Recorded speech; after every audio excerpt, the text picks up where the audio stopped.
Hello everyone.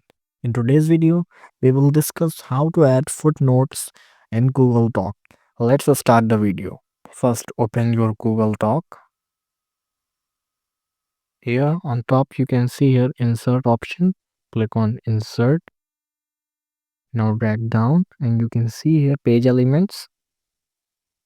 And in the bottom, you can see here footnote. Click on footnote. Now add the footnote here, what you want to enter,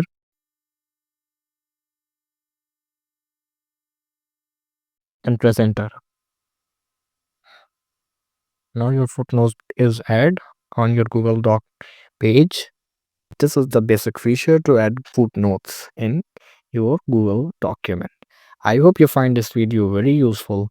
Don't forget to like, subscribe, and share. Thank you, everyone.